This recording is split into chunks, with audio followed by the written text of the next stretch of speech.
Este relato que eu vou contar aconteceu comigo há muito tempo atrás. O ano era 1969. Eu era uma garota de 10 anos, contente em ir visitar a minha família com a minha tia favorita, a tia Ruth, no interior de Minas Gerais. Era a minha primeira viagem para longe de casa, e só de pensar de estar em um avião já me deixava toda empolgada. Nessa viagem, nós íamos para visitar muitos parentes e eu mal podia esperar. A viagem de avião foi ótima e eu fiquei com o assento da janela. Nós pousamos e fomos recebidos pelos meus tios, tias e primos. Nós íamos ficar na casa da minha tia Lúcia, que morava no campo. E eu me lembro de pensar como tudo era lindo da janela do carro. Estava quente, o sol estava radiante e tudo estava muito colorido. Muitas árvores e muitas flores. O ar era fresco e as pessoas na rua estavam sorrindo e eu estava feliz. E depois de cerca de 1h30 no carro, chegamos na casa da minha tia Lúcia. O carro parou e eu fiquei um pouco confusa. Fiquei confusa porque eu não estava vendo casa nenhuma. Nós saímos do carro e a minha tia Ruth estava segurando a minha mão e nós começamos a andar. Então ela parou e eu vi onde estava a casa. Eu senti aquele medo e uma certa apreensão tomar conta de mim. Cada célula do meu corpo começou a reagir e parecia querer sair dali, e a voz dentro da minha cabeça só ficava repetindo: "Ai meu Deus, por favor não!" Não sei como, mas eu sentia que alguma coisa maléfica ficava espreitando por aquele lugar. A casa da minha tia Lúcia ficava em um desnível no chão. Ela literalmente ficava dentro de um buraco. Você tinha que descer uma escada para chegar nela. A parte da frente e dos lados era uma encosta, enquanto que a parte de trás tinha um pequeno quintal. E logo após o quintal havia uma floresta escura, mesmo sob a luz do dia. O quintal da casa não estava cercado pelas paredes da encosta. Estava cercado por aquela floresta escura. Era algo bem diferente do que eu esperava. Eu achava que ia ver uma casa numa colina com um sol no fundo, ou uma casa perto de um riacho com uma cachoeira por perto, ou do lado de um pasto cheio de vacas e cavalos. Eu não estava preparada para o que eu tinha visto. E eu sentia o meu coração apertar quando a minha tia Ruth começou a andar na direção da casa e me puxar para ir junto dela. Apesar do lado de fora da casa ter me aterrorizado, o interior dela era bem aconchegante. E enquanto a minha tia Ruth se instalava e botava a conversa em dia com o resto da família, eu fiz amizade com meu primo Fernando. Ele parecia não se importar em brincar com uma garota. Então, ficamos juntos o tempo todo. E depois de um tempo, todos foram para as suas próprias casas, e o tempo todo que eu estava lá dentro da casa, eu não conseguia me distrair daquela sensação de incômodo. E apesar do dia estar quente, estava frio naquela vala onde ficava a casa. A noite começou a cair, e com ela, todos os tipos de sons que se ouvem no campo. Grilos, corujas, sapos, etc. E sendo uma garota da cidade, eu nunca tinha ouvido algo como aquilo.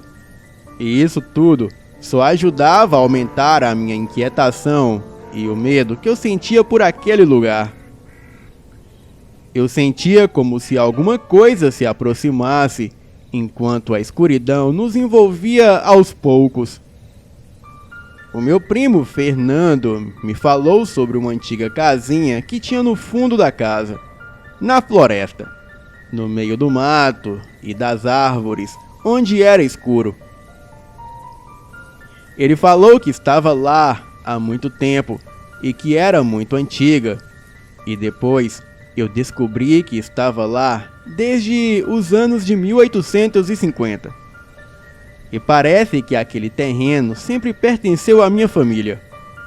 Ele falou que a minha tia Lúcia tinha proibido ele de chegar perto daquela casinha. E ele falou que sempre quis saber o que tinha de mais, ele ia até lá. E ele sempre teve curiosidade de ver o que tinha de tão proibido naquele lugar.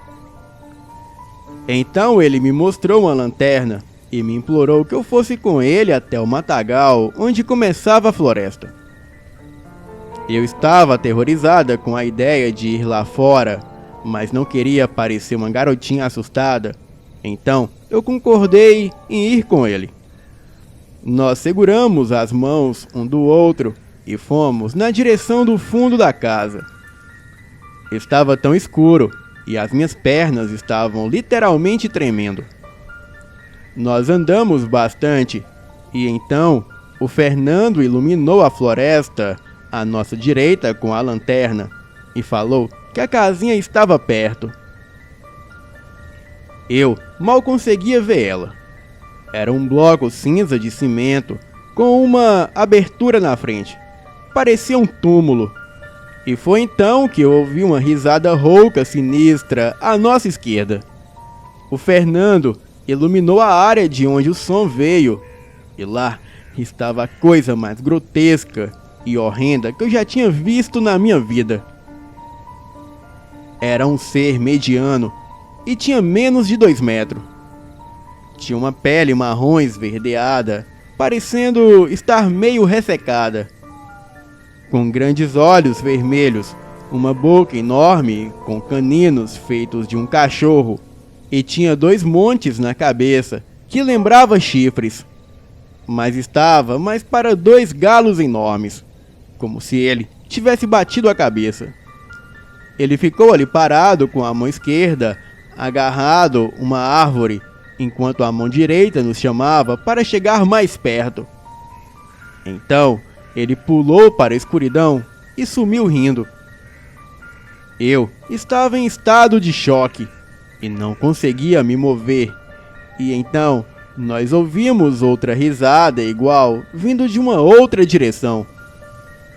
Então, vimos outra criatura igual àquela na porta da casinha, também fazendo movimentos com as mãos para que chegássemos mais perto, enquanto soltava aquela risada debochada. O Fernando soltou um grito, apertou firme a minha mão e saiu correndo, me puxando junto pelo caminho de onde viemos. Então eu comecei a gritar também, o mais alto que eu podia. A minha tia Lúcia nos encontrou na metade do caminho, segurando uma lâmpada de querosene. Ela gritou para nós irmos para dentro da casa e não dar um pio. E nós quase quebramos a porta enquanto estávamos entrando em casa. Eu estava chorando histericamente, enquanto o Fernando não parava de gritar. A tia Lúcia entrou um pouco depois de nós e nos deu uma bronca por termos ido lá fora. Enquanto isso, a Ruth fechava nervosamente as janelas e as cortinas. Então, a tia Lúcia pegou um frasco com água benta e começou a jogar pela casa. Ela falou para nós ficarmos sentados na sala e quietos, e que tudo ficaria bem. Essa noite foi a mais longa e aterrorizante da minha vida toda. E por toda a noite, nós ouvimos aquela gargalhada rouca e sinistra, vindo do lado de fora da casa de todos os lados. As janelas eram arranhadas e havia batidas na porta da frente constantemente. As minhas tias rezaram a noite toda. E na manhã seguinte, a minha tia Ruth me levou para a casa de outro parente, e foi lá que nós ficamos as 2 semanas seguintes. Eu nunca mais voltei para a casa da tia Lúcia, e ninguém nunca me explicou nada sobre o que aconteceu. Agora, eu já sou uma mulher crescida, e alguns anos atrás, algumas histórias apareceram na mídia sobre uma criatura que estava ligada à morte de alguns animais que amanheciam completamente sem sangue nenhum no corpo e com furos no pescoço. E eles deram o nome dessa criatura de chupa-cabras. O meu sangue gelou quando eu vi um desenho da criatura. A minha memória me levou de volta àquela noite na casa da minha tia Lúcia, onde vi aquela criatura estranha. Eu sei o que vi. E as semelhanças não eram coincidências. Será que naquela noite eu tinha visto chupa-cabras? Acredito que nunca saberemos a resposta. Boa noite.